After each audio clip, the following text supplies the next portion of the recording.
How you doing, folks? It's the husband her. We got this P238 a while ago.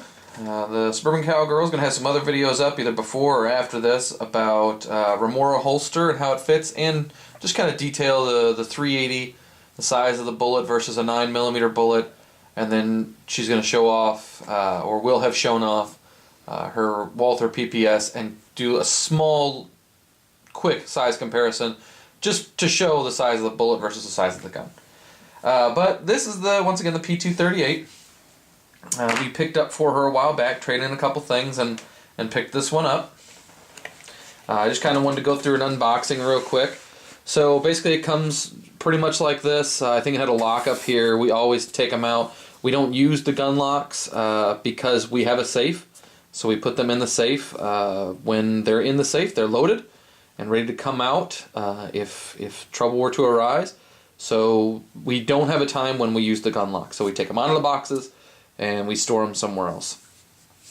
So it comes with the trigger guard laser. Now this particular one is the tactical laser version, I believe. However, the stuff that I saw on Sig's website with the tactical laser version had a two-tone. So the slide I think was like a stainless, and this was black. However, this one didn't come that way. Also, I think the tactical laser that they list on their website has night sights on it, which this one did not come with. It just came with the white dots. So anyway, so it comes with the manual for the laser, and it came with a P238 and 938 owner's manual. Also inside this box here is the trigger guard laser, which we have found to be very, very, very nice. We'll go through that in just a moment. All the SIGs I've ever purchased come with this T25B lubricant protectant. This stuff is awesome. And before I started using the Frog Lube, this is exactly what I used on every gun. It's a little thicker, it's pastier, it bonds with the metal when you put it on, or at least that's what I was told when I first bought this stuff. And it's great. I think I still like this better than the Frog Lube for lubing the firearm. However, I don't use it as often because I have to use it more sparingly. So, but on the SIGs, I always use this stuff because that's what comes with them. So, and it came with a little Allen wrench. Also in this bag used to be the battery that is now in the laser, but we have since installed it. We were going to do this video right away, and then we just didn't have the time.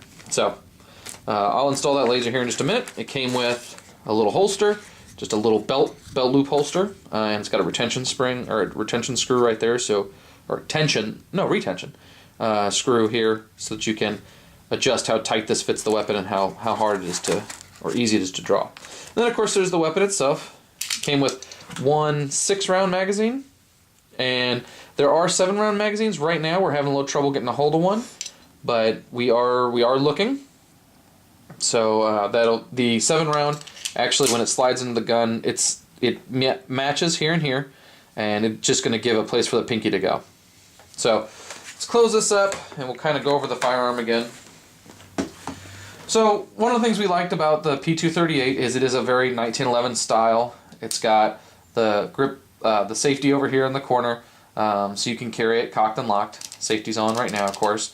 But then when that goes down, and so it's got a real short trigger pull, and we'll show that here a little bit closer. It's got your slide release and slide lock right here. So pull it back, push it up, and lock it forward. It is not an ambi gun. There are no ambi features. There's no way to, as far as I know, to make it into ambi features. I'm not even sure you can turn this button around. If I flip it around, you can see that there's really that does not look the same as that hole. So I don't think you can even flip that around. So not a good ambi gun for people that need to carry left and right-handed, or have that option at the very least. I've actually ran into a few of those people. So safety up, of course, is on. Down is off, just like normal. Let's see here. Let's go through that trigger pull real quick. So it's very immediate. There's just like that little tiny bit of take up, and then right there, and just a little bit more pressure, and it goes. So we'll do that one more time. I always like to see these on videos, so once again, just the tiniest bit, almost like a two-stage take-up that you can barely even notice, and then it breaks. So it is very, very comfortable in the hand. Now, I will not say that for everyone. I would say I have medium-sized hands. I do not have real tiny hands, but I don't have real big meat hooks either. The Suburban Cowgirl's father, on the other hand, did not care for this one when he held it. It was just too small. My dad has got ham hands.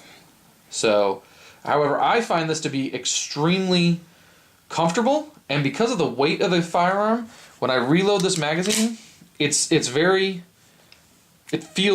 natural to reload it. So when I reload that magazine, it's real natural. And like I said, that may be due to the weight of the gun. I'm not sure why, and it's a real slick magazine. Just pops right out, which is wonderful.